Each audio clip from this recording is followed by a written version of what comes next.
This is where passion meets positivity and optimism. In a world where bad news abounds, You Are Solid Gold with Michele Lau celebrates the good in our lives and the beauty in the hidden gems around us. Welcome to You Are Solid Gold. Here she is, international television host and QVC jewelry expert, Michele Lau. Hello, everybody, and welcome into You Are Solid Gold with Michele Lau. You know, a lot of times we have a lot of laughs here, and we will today, I'm sure, but I want to do something a little bit more serious. Not too long ago, I had heard that a friend of mine's mother was having some memory issues, and it really upset me. I love this woman. I love my girlfriend, Mindy. She was my roommate in college. We were on the dance line together. We had a lot of fun throughout the years, and Dee was always there and always like a big part of cheering us on from the sidelines. So when I heard what Mindy was going through, I asked her if she would mind coming in and sitting down with us for a while and telling us about her experience. So Mindy, welcome to the show. Thank you for having me. Anytime. It's wonderful to have you here. So I want you to tell the story of Dee, your beautiful mother. My mother, she's 87, and she's always been very, very outgoing and very organized and very detailed. And I did notice a couple of years ago that things were just slipping a little bit more than usual. So I was a little concerned, didn't want to overreact, but she was living by herself out in the western suburbs, and I was, going there at least once a week. We chatted a lot on the phone. Seeing that things were getting a little bit more difficult, harder to make her appointments. Bills were starting to pile up a little bit. Things in her refrigerator were starting to get to the point where she shouldn't eat them. And I was very concerned. So it was difficult to come in as another adult and tell another adult how to live and what to do. But I knew that I couldn't let it slip, because if I didn't, then, where would she be and what kind of care would she have? So that was a tough day. That was a tough day. So we got over that part of it. And as we go along this path, notice that there's usually a push-pull and a resistance, but we usually try to get over that, and then things settle a little bit into a new routine, a new normal, and that's where we are. Things are pretty good, but I do see things slip, I guess, as the months go by, which is a little scary because it is a debilitating disease, Alzheimer's. So tell me about that journey. Like initially, you didn't know it was Alzheimer's or not. You didn't know what it was or what to call it. Did you go through a period of time where you were kind of in denial and you were wondering if, you were seeing things that were really happening there, or if it was just a natural kind of form of aging? It is hard to know if it is natural, because I've never done it before. How much is natural? How much isn't? So there's that little voice that goes off that just says, this isn't mom, and it's not the care that she needs. So that was a little scary. She did have a doctor's appointment, and he did a short assessment and then did refer her to a memory specialist, where they did confirm that she does have that. So with that confirmation, I knew that I did the right thing, but then it was time to relocate instead of living by herself. Okay, I want to get into that, but let's back up for just a minute, because those are pretty heavy words. I mean, you took her to the doctor, and then you had to sit her down and you had to tell her what the diagnosis was. You had to make her aware of that. Right. And that's, she at first, said the word, Alzheimer's. And she said, I remember because she said, I don't like that. And I said, I don't like that either for you. I said, but we'll handle it. We'll manage it. But now that we know what it is. But the beauty, of course, of Alzheimer's is the next day, she really doesn't remember that. She remembers going to the doctor, but doesn't really remember the diagnosis. So a kind of a combination of a little of denial and just not being aware. So, but I give you big props, because to me, that had to be a very courageous step. First of all, if I was going to try to drag my mom in for a memory test, I think I would have a very difficult time doing that. I think she would resist a lot. So the fact that you were able to very gently and very lovingly and kindly steer her towards that doctor's appointment and to that memory care specialist is, again, amazing and heroic to me that you were able to accomplish that and to keep her calm. So if somebody is trying to prod a parent or a loved one into going in for that kind of thing, how do you suggest addressing it? Did she know when, I guess my question is did she know when you were going, why you were going there? A little bit. She knew that the first time we went, it was really just a doctor's appointment. So that part, it was not a problem because this is just your, a physical. But when the doctor says, we want you to look further. And so I had that at least for backup to say, we're going to take you in because your doctor would like this. So I think if it was just me acting on a whim, she would probably say, no, I don't need this. But we had already been to her doctor and he really suggested. So I think that helped her, at least go to that next step without too much resistance. Oh yeah. I mean, this is a really good nugget, because what you need to do is you need to build a little army of support, don't you? You have to have people in your corner that can validate what you're going through.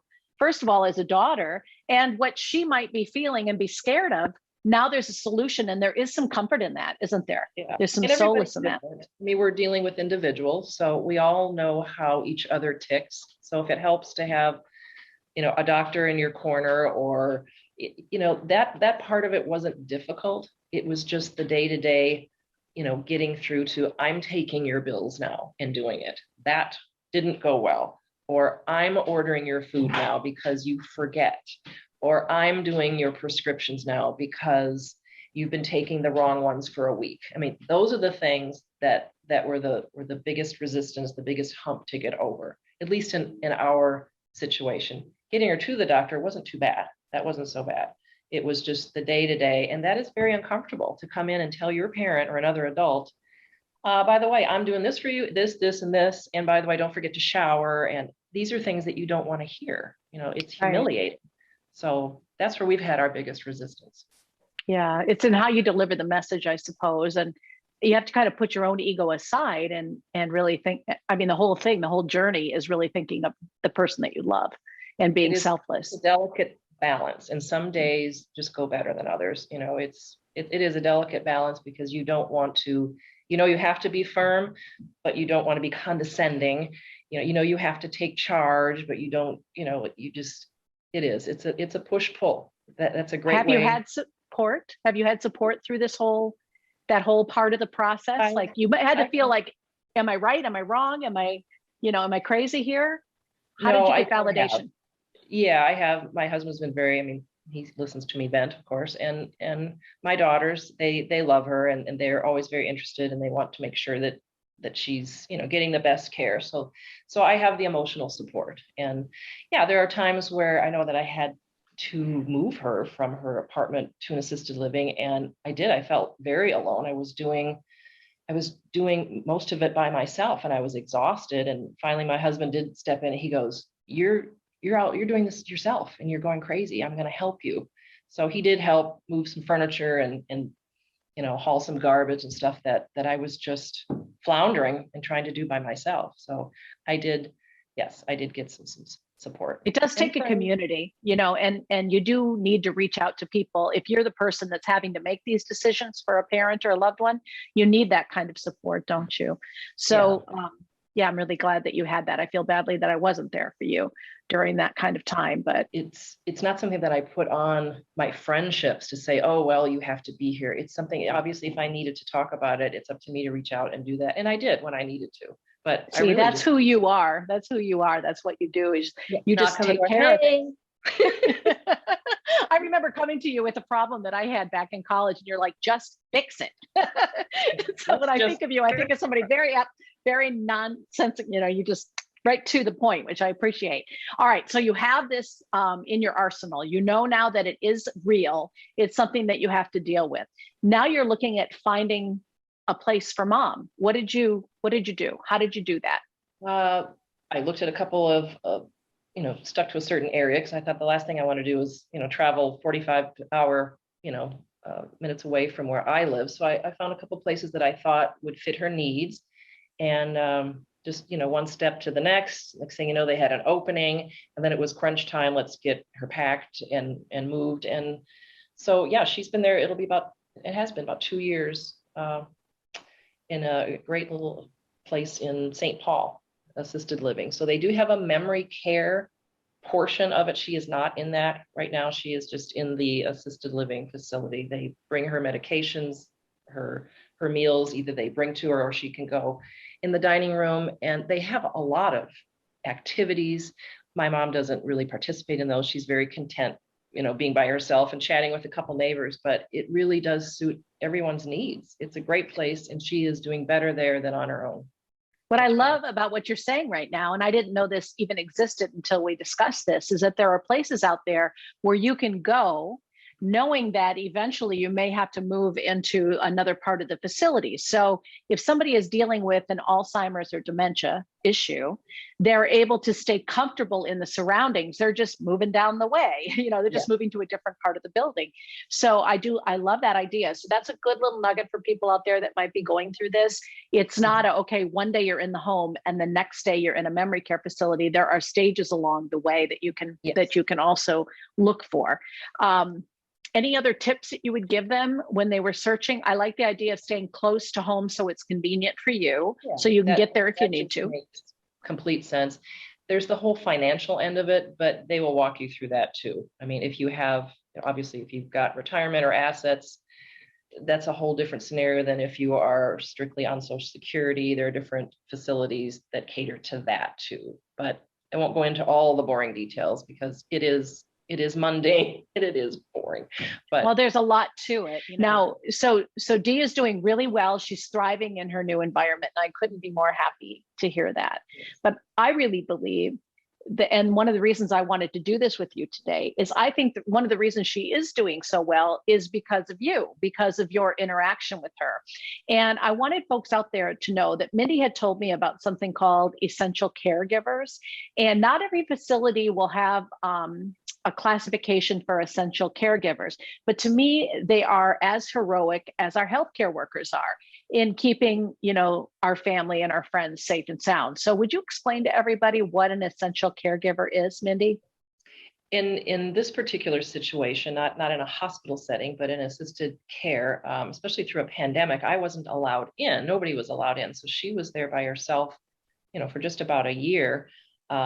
There were nurses and aides to assist and help, but just the little things weren't getting done. Yes, medications and meals, but making sure that she showered or even got in the shower or changed clothing and things like that just weren't getting done. So as I'm speaking, not to say they were negligent, but some things fall through the cracks. But as I'm speaking with her nurse, she realized that would benefit her, not just emotionally having family come in at this time where she can't leave, but I could come in and actually help them out and get things, take a little bit of the burden off of them. And it worked a lot better. And so they said, well, why don't we talk to our head nurse and then deem you an essential caregiver. And at the time, of course, before I could enter, I had to have a COVID test. And so there was a protocol. It's a fancy name for, just someone else that can help us accomplish what we need to do for the resident. But it happens to be a family member, and it's been going well. She hasn't resisted nearly as much as if somebody that she doesn't know is coming in and telling her to shower. That's kind of humiliating. So it's been working very well. I love this whole idea, and I really hope that more and more facilities will approve it. I mean, they have established guidelines for facilities that are electing to designate essential caregivers. And so there is, Mindy's talking about, having to go through the COVID testing and do all that, but there is a list of protocols that the places have to put into place in order to go forward with it. But I think it is such an important program. And the reason I called her heroic, and the reason that I think the folks that are so giving of their love and of their time as essential caregivers are so important, is it keeps things normal longer for the person that's in the facility. I mean, just the emotional support of knowing that she's going to be able to see you on a regular basis, right? And that you can help to communicate what she has preferences for, whether it be something as simple as food or whether it be for care. The fact that you can be so interactive in her care and so hands-on, I think is, how do you put a price on it? Yeah, well, I appreciate you calling it heroic. It doesn't feel very heroic. It does feel normal, and hopefully it feels more normal for her and for other residents that are able to have a loved one come in and help them and speak on their behalf. So it it's gone very well, so it doesn't feel very heroic, but I think all in all, when I look back at this, it will have really helped her quite a bit. Yes. Oh, I mean, her quality of life, your whole quality of life, when you're in a situation like that, just gets better with people around you that understand you and know your preferences and know, at a time when maybe they can't, they can't form, I can't form critical thoughts. It's nice to be able to have somebody that would understand me nearby. So no, I think it is invaluable. And it's a program that I really would advocate for in a wider variety of facilities, because you're right. There are certain things that you or I could talk our mothers into doing or explain to them in a way that they would understand, that maybe a caregiver wouldn't have time for. It softens it a little bit. Yeah. I feel bad for residents that she will talk to in there. And I often think, do they have someone? Does someone come in and see them once a week? Do they have anybody, or is it just the staff? That to me is very sad. That's very sad. Yeah. I'm sure there are volunteer opportunities once things do open up and get back to normal. And this is something that we could all maybe think about, is giving our time in that way. But in the meantime, having you there as an essential caregiver has got to give her just a tremendously good feeling and a lot of love. It is. I mean, as with anything, we all take on the challenge. We don't always have any background, certainly not in this. And it's overwhelming and everything is new, but it happens. You reach out where you need to, life goes on the next day. The worst part is when there was just that push and pull. Those were the toughest times. I know they were tough on her, certainly, tough on me emotionally, but then all of a sudden the next day, it's okay.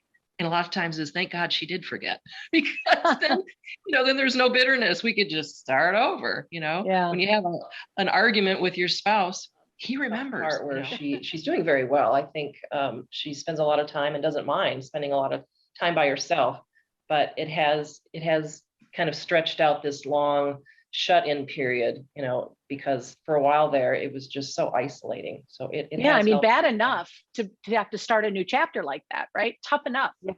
And then to have COVID on top of that, it had to be really difficult. So she's doing well right now. Yes. And she's happy and healthy, and that's so really good to hear, Mindy.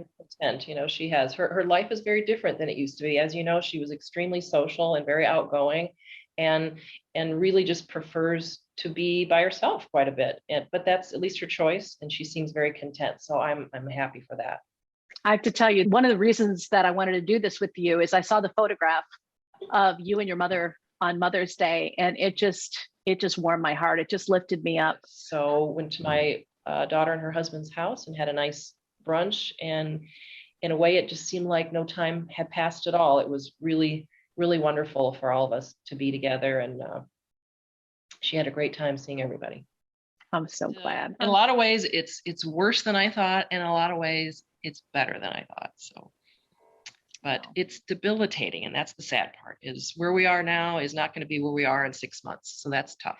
Seeing somebody age, like my mom, who, I look at a lot of things that she was doing at this time in her life. She and Dad were just getting a place in Arizona and that next chapter. And it's like, what, time's going by, and it's a real reminder of do and live and do what you can, because next thing you know, you can't, and it's coming by quickly. So you really can't do anything. There's no pill. There's no, it's just, sometimes it's faster than others. You're going to see changes.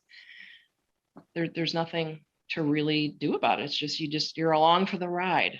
You make sure you give her a hug for me, okay? Because I love her very much, and I love you, and you really are just a solid gold friend. So thank you so much for being here today. Thank you, dear. All right, keep shining. Thank you for joining us on You Are Solid Gold. We hope that you enjoyed it as much as we enjoyed bringing it to you. Would you please subscribe, like, and share this episode? If you know of a person, place, or thing that is a hidden gem that we should feature on Solid Gold with Michele Lau, please submit it for consideration at hello@youaresolidgold.com. Now, get out there and shine.